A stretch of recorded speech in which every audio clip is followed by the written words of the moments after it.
गाय को उनके रोने की आवाज सुनाई देती है। तब गाय उन दोनों के पास जाकर देखती है कि शेरनी मर चुकी है और उसके दोनों बच्चे खड़े रो रहे हैं। उनको देखकर गाय को उनके ऊपर बहुत दया आती है। अरे अरे बेटा, तुम रोते क्यों हो? तुम्हें भूख लगी है ना? कोई नहीं, मैं तुम्हें दूध पिलाती हूँ। तब गाय उन दोनों को अपना दूध पिलाती है। गाय का दूध पीकर दोनों बच्चे कुछ अच्छा महसूस करते हैं। तभी से गाय उन दोनों को अपने ही साथ रखने लगती है। गाय एक का नाम सिम्बा रखती है और दूसरे का नाम बंटी। गाय दोनों बच्चों का बहुत अच्छे से ख्याल रखती है। कुछ दिन बीत गए थे। दोनों भाई अब बड़े हो चुके थे, लेकिन एक तूफान में उनकी माँ गाय का भी एक पेड़ के नीचे दबकर देहांत हो गया और वो वहीं मर गई। अब दोनों भाई बिल्कुल अकेले से रहने लगे थे।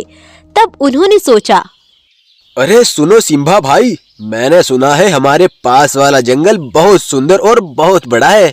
मैं तो सोच रहा हूँ कि आज वहीं घूमने चलते हैं। वैसे भी इस छोटे से जंगल में रहकर मैं ऊब चुका हूँ। हाँ बंटी भाई, तुम कहते तो सही हो, लेकिन मैंने सुना है वहाँ का राजा बाघ बहुत सख्त दिल वाला है।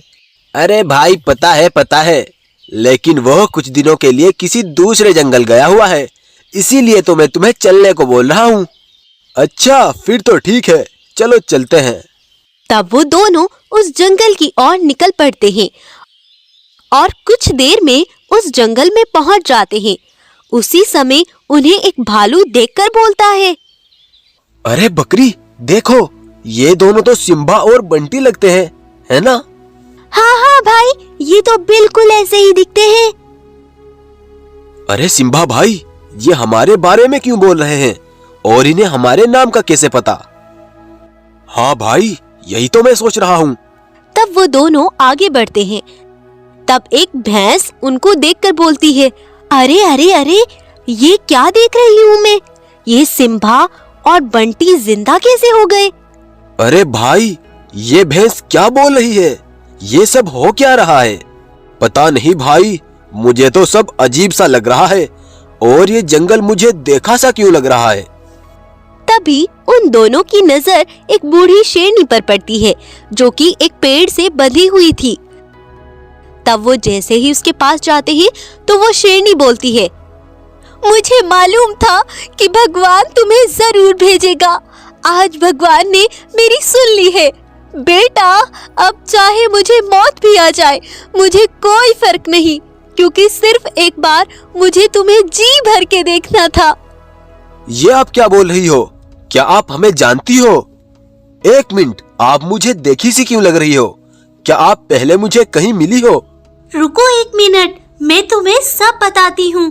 भाइयों, सभी इधर आओ, देखो मेरे दोनों बेटे वापस आ गए हैं। तब सभी जानवर वहीं इकट्ठे हो जाते हैं। तब सिम्बा और बंटी को खड़ा देख सभी जानवर दंग रह जाते हैं। अरे अरे भानवी, ये तुम्हारे बेटे जिंदा कैसे? मैंने तुमसे कहा था ना कि मेरे बेटे एक दिन जरूर आएंगे, और देखो भगवान ने इन दोनों का फिर से पुनर्जन्म किया है। आप क्या बोल रही हो? मुझे कुछ समझ नहीं आ रहा। बेटा, अब से 25 साल पहले तुम्हारे पिता गब्बर शेर इस जंगल के राजा थे। वो पूरे जंगल पर राज करके सभी जानवरों का अच्छे से ख्याल रख रहे थे। हम सबका जीवन बहुत अच्छे से गुजर रहा था, लेकिन किसी दूसरे जंगल का एक लुटेरा बाघ हमारे जंगल का राजा बनने का प्लान बना रहा था। ये हमें बिल्कुल मालूम नहीं था। वो बाघ एक जंगल में गया और रीनी गाय से जाकर बोला, अरे गाय बहन, मैं बहुत दूर से चलता हुआ यहाँ आया हूँ। अच्छा, आखिर क्या बात है बाघ? गाय बहन, बात ऐसी है कि कुछ लुटेरों ने हमारे जंगल में घुसकर हमारे ही सभी जानवरों को कैदी बना लिया है। वो सभी मुसीबत में हैं, इसीलिए मैं यहाँ का जो बहुत बड़ा जंगल है उसके राजा से मदद मांगने आया हूँ। क्या तुम मुझे उस जंगल का पता बता सकती हो? अच्छा, ये बात है, तो मैं तुम्हें बता देती हूँ, लेकिन उस जंगल के शेर ने वहाँ के कुछ नियम बना रखे हैं। नियम? कैसे नियम गाय? उनके नियम है कि जंगल में जितने जानवर रहते हैं वही जंगल से बाहर जाएंगे और वही अंदर आएंगे। बाकी का कोई भी जानवर अंदर नहीं जा सकता। उसकी रखवाली पर शेर ने एक हाथी को खड़ा कर रखा है।